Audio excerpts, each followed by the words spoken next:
আমার 50 পেরোনো স্ত্রী যখন আমার কাছে ডিভোর্স চাইল, অবাক হলাম না।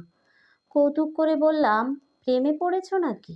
ওর হাতের কাছে টিভির রিমোট ছিল, তাই ছুঁড়ে মেরে বলল, ইয়ার্কি মারার জায়গা পাও না বুঝি?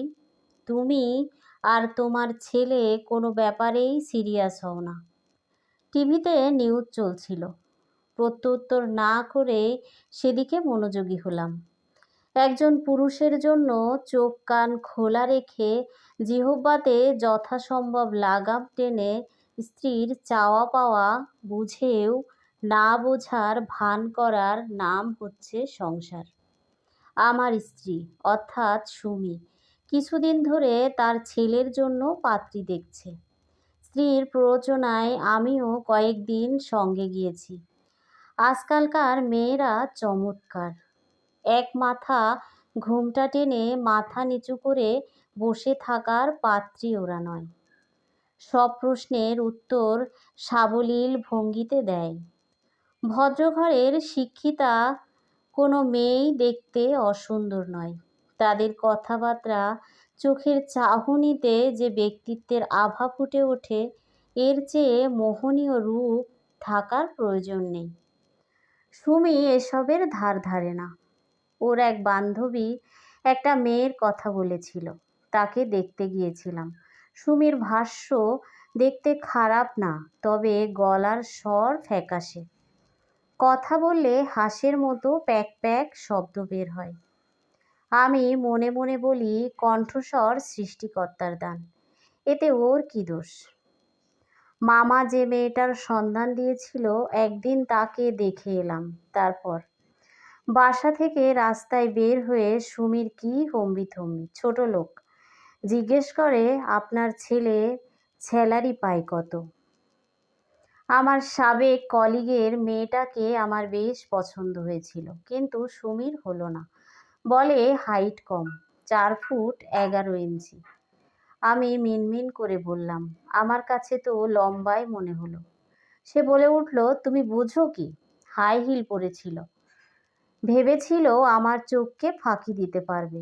সুমি যুদ্ধ জয়ের ভঙ্গিতে হাসে। সারাদিন আমাদের এমন কথোপকথন চলতেই থাকে, বিভিন্ন টপিক। শুরুটা সে করে, শেষটাও সে। আমার কাজ হচ্ছে তার কথা মতো হ্যাঁ বা না করা।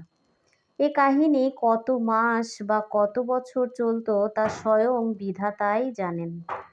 কিন্তু ঘটনা উল্টে দিল আমাদের ছেলে আকাশ।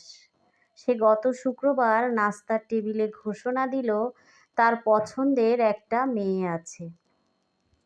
সুমি পরোটা ভাজা রেখে দৌড়ে এলো। কি বলছিস? মেয়ের নাম কি? কি করে? বৃষ্টি, আমার ক্লাসমেট। এইচএসসির পর কন্ট্রাক্ট ছিল না। ফেসবুকে আবার পরিচয় হয়। কথাবার্তা বলে আমার ভালো লেগেছে। ও এখন একটা কলেজে পড়ায়। মেয়েটা তোর সাথে পড়তো মানে কি? এখনো বিয়ে হয়নি কেন? সুমির চোখ কপালে উঠল। আকাশ না শোনার ভান করে বলল, মা, আরেকটা পরোটা ভেজে দাও, তেল কম দিও প্লিজ। শুরু হলো সুমির কান্নাকাটি। কথা শোনানোর জন্য ছেলেকে পায় না। পেনশন নেবার পর সকাল বিকাল 2 ঘন্টার হাঁটার বাইরে আমার আর কোনো কাজ নেই। অতএব ছেলের উপর যত ক্ষোভ সব এসে পড়ল আমার উপর।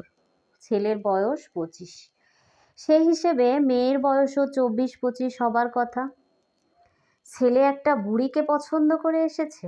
সেদিন আর সহ্য করতে না পেরে বললাম, কাউকে না দেখে এভাবে মন্তব্য করা ঠিক নয়। সুমি খেকিয়ে উঠল। কি বললে? চাঁদ বদনখানি দেখি একবার। আমার বিয়ের সময় বয়স ছিল 21। এ নিয়ে তোমার আত্মীয় স্বজনের কাছে কম শুনতে হয়নি আমাকে। সবাই ইনিয়ে বিনিয়ে বলতো, আই বুড়ি মেয়ে ঘরে এনেছে। আর এ মেয়ের বয়স 24, তুমি ভাবতে পারো? অবশ্যই পারি। তোমার ছেলের পড়াশোনা শেষ করে জব নিয়ে সেটেল হতে যদি 25 বছর লাগে, মেয়েটারও তাই লাগার কথা। এতে অবাক হবার কিছু নেই। বুড়ি একটা, এর বাপ মা আমার ছেলের ঘাড়ে পার করে দিতে চায়। বাজে কথা বলো না। তুমি আমি ঠিক যতটা কষ্ট করে আকাশকে মানুষ করেছি, মেয়েটির বাবা মারও ঠিক একই কষ্ট হয়েছে। তাদের স্ট্রাগেল বরং আরও বেশি। বারবার বিয়ের সম্বন্ধ এসেছে। তোমার মতো কিছু আত্মীয় স্বজন মেয়ের বিয়ের বয়স পার হয়ে যাচ্ছে বলে চেঁচিয়েছে। তারপরও মেয়েকে নিজের পায়ে দাঁড়া করাতে পিছুপা হয়নি তারা। কি বললে? আমার মতো মানে কি? না, মানে আমি খারাপ কিছু বুঝতেই চাইনি। জাস্ট উদাহরণ দিলাম আর কি। তার ঠিক পর থেকেই সুমি ডিভোর্স চাইছে। স্বামীর কাছে মূল্য নাই, ছেলে কথা শোনে না, এ সংসার সে করবে না। সুমি শুনলে রাগ করবে। তারপরও ছেলের সাথে বৃষ্টিকে দেখতে গেলাম। চমৎকার মেয়ে, দেখলেই বোঝা যায় পরিচ্ছন্ন পরিবারে বড় হয়েছে। মেয়ে বাবাকে সাথে করে নিয়ে এসেছিল। ভদ্রলোক আমাদের পরিবার সম্বন্ধে ততটুকুই কৌতূহল দেখালেন যতটুকু না দেখলেই নয়। আমি মোটামুটি পাকা কথা সেরে ফেললাম। সুমির রিয়াকশন ছিল দেখার মতো। সব কিছু শুনে সে বাপের বাড়ি গিয়ে উঠল। সকাল বিকাল ফোন করে হুমকি দেয়, আমার বিরুদ্ধে নারী নির্যাতনের কেস করবে।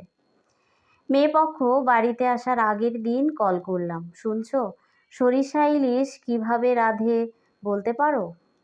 মানে, বৃষ্টির বাড়ি থেকে লোকজন আসবে কাল। মেনু কি? খাসি, ইলিশ মাছ, সাদা ভাত আর ডাল। এর চেয়ে বেশি কিছু রাঁধতে পারি না, তুমি তো জানোই। ওপাশ থেকে ফোন কেটে দিল। গিন্নি বিকেলে এসে হাজির। ঘরদোর গুছাতে গুছাতে গজগজ করতে লাগলো। বাপ ছেলে বাড়িঘরের যে অবস্থা করে রেখেছে, মেয়ে পক্ষ বস্তি মনে করে পালিয়ে যেত। নেহাত বাড়ির মান সম্মানের প্রশ্ন, নয়তো আমি কখনোই ফিরতাম না। ভালোই ভালোই বিয়েটা হয়ে গেল।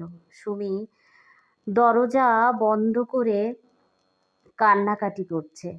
কাছে গিয়ে বসতেই বলে উঠল, একটাই ছেলে আমাদের। নিজের সুখ শান্তি বিসর্জন দিয়ে কত কষ্ট করে ওকে বড় করলাম, তার এই প্রতিদান?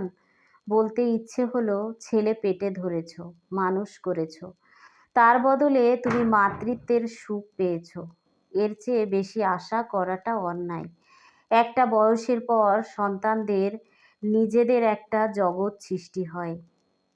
সেই জগৎ থেকে দূর থেকে দেখে বাবা মা, অনুভব করতে পারে শুধু, কিন্তু প্রবেশ দৃষ্টিকটু। বলতে চাইলেও বলতে পারলাম না। মাতৃত্ব আর পিতৃত্ব এক জিনিস না। মায়েদের আবেগ হয় বাঁধনহারা। সন্তানের শত ভালোর মাঝেও হাজারটা ত্রুটি চোখে পড়ে। উঠে পড়লাম। বাইরে সুন্দর হাওয়া দিচ্ছে। একটু খোলা আকাশের নিচে একা একা হাঁটবো। সুমিকে নিয়ে আমার কিচ্ছু করার নেই। শুধু মনে মনে প্রার্থনা করি, ছেলের বউয়ের সাথে ছেলের মায়ের সম্পর্ক যেন সুন্দর হয়।